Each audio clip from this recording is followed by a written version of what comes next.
Halo, apa kabar? Berjumpa kembali lagi dengan saya, David Juntak bercerita. Kali ini saya akan menceritakan sedikit pengalaman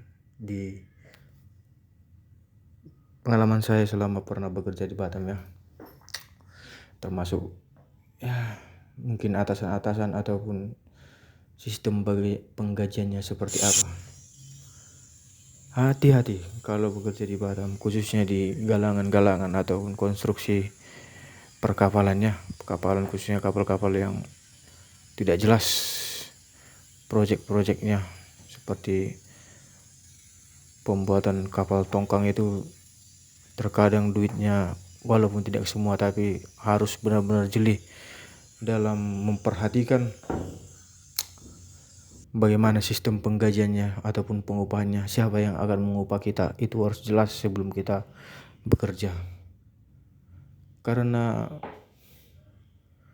risiko yang kita hadapi bukan main-main ya.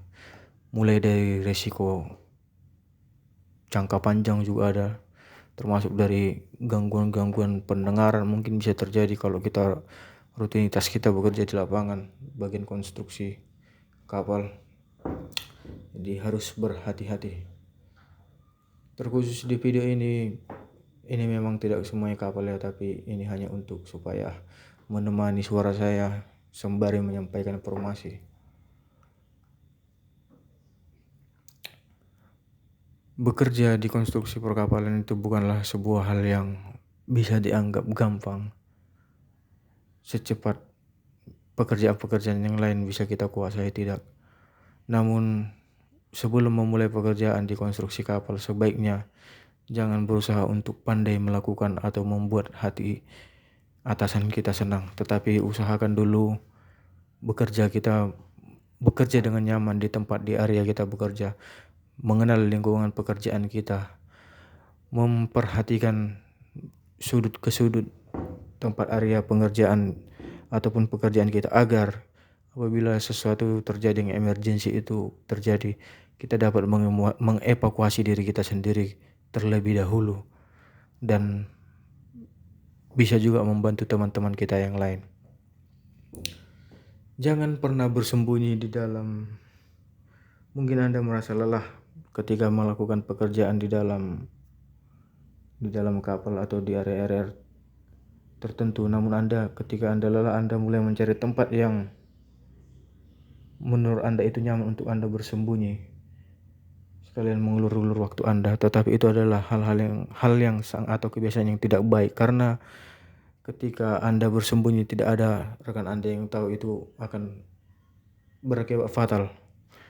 Semisal Anda bersembunyi di dalam sebuah tangki yang tidak ada identitas yang Anda tempelkan, mungkin Anda akan tertinggal di dalam tanpa sengaja.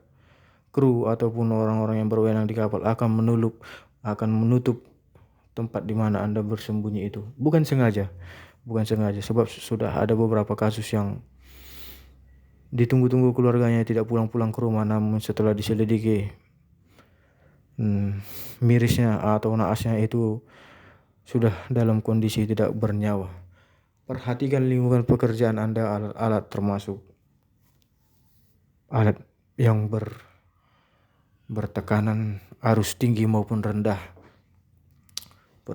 Pastikan Anda menguasai alat-alat yang benar Anda gunakan, dan tentu juga kejernihan ataupun keterangan hati di dalam bekerja itu sangat diperlukan. Apabila ada permasalahan di rumah atau di perjalanan, mohon jangan dibawa-bawa ke dalam perjalanan, karena itu tidak baik. Seperti kita ketahui ya, ada beberapa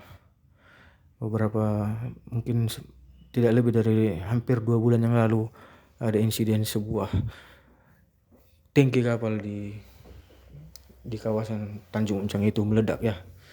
Yang kita ketahui di situ korbannya yang terluka bakar itu ada 6 orang, yang meninggal dunia itu berjumlah 4 orang, cukup miris.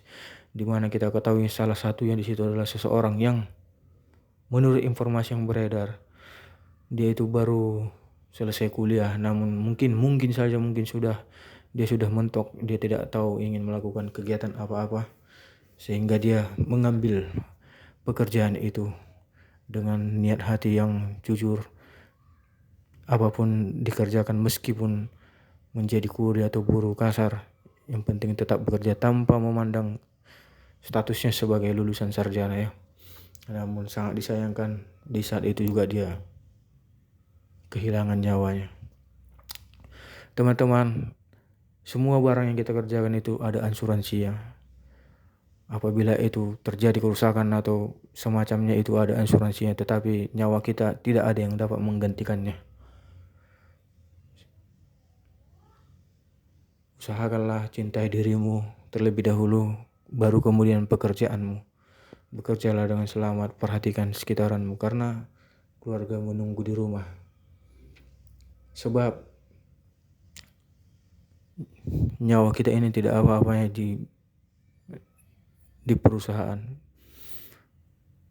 Karena saya sudah melihat beberapa kejadian-kejadian langsung, nyawa kita ini sangat tidak berharga bagi mereka.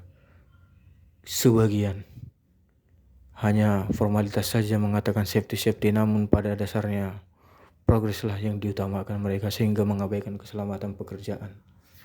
Jadi tetaplah untuk semangat, tetaplah untuk sehat, tetaplah untuk berhati-hati selalu bekerja di dalam pekerjaan. Karena apabila Anda terjadi mengalami insiden, Anda tidak akan mendapatkan apa-apa. Yang ada hanya kerugian karena pergerakan Anda akan berkurang.